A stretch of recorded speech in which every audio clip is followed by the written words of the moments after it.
আসসালামু আলাইকুম রাহমাতুল্লাহ বারাকাতুহু। আপনারা সবাই কেমন আছেন? ভালো আছেন? আমিও আপনার দোয়ালে ভালো আছি।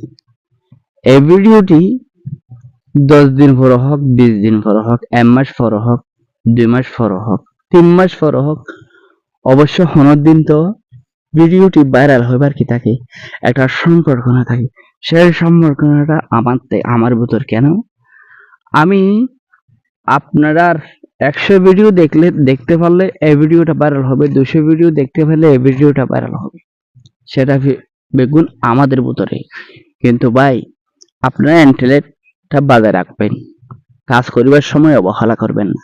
মনোযোগ দিয়ে যত সুন্দর কাজ করতে পারবেন এত আপনার জন্য ভালো হবে।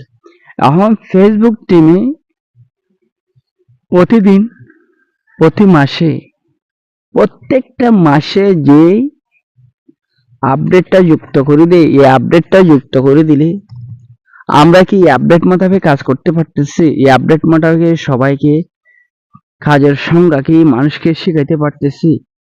কাজকে মানুষকে গুরুত্বপূর্ণ দিয়ে মানুষে কি কাজের কথাগুলা শুনতে পারতেছে? সেটা অবশ্যই নিজের থেকে বুঝতে হবে ভাই। শুধু ফেসবুক পেজে ভিডিও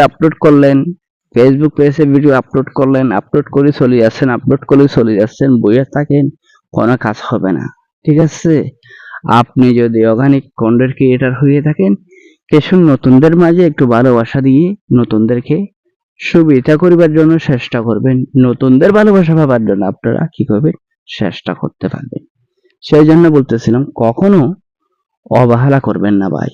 মনোযোগ দিয়ে কাজ করবেন। আর একটা বিষয়, আপনারা কাজ করিবার সময় ভাই যেখানে কাজ করে ফেসবুক পেজে কাজ করুন তো ঠিক আছে, কিন্তু ফেসবুকের পাশাপাশি অন্য একটা জব করেন, অন্য একটা কাজ করেন, সেটা কিন্তু আপনার জন্য অনেকটা গুরুত্বপূর্ণ হতে পারে ভাই। কিন্তু এই ফেসবুক প্ল্যাটফর্মে অবহেলা করলে কখনো কাজ করা মজা হতে হবে না, মজা কখনো পাবেন না। এই ফেসবুক প্ল্যাটফর্মে কাজ করলে ভাই আপনারা থেকে 2 ঘন্টার সময় যেখানে 2 ঘন্টার সময় দেন, সেখানে আপনারা যদি পুরা একদিনে 4 ঘন্টার সময় দিতে পারেন, 3 ঘন্টার সময় দিতে পারেন, 5 ঘন্টার সময় দিতে পারেন, সেটা আপনার জন্য অনেকটা গুরুত্বপূর্ণ হবে। আপনারা সময়টা মেনটেন করি ফেসবুক পেজে সময়টা দিবার জন্য। সময় দিবেন কিরকম? আপনি যদি মানুষের ভিডিওর মাধ্যমে সময় দিয়ে মানুষের ভিডিও দেখছেন, এখন আপনার ভিডিও মানুষে দেখবে, আপনার কমেন্ট দেখে মানুষে আপনার ভিডিও দেখবে।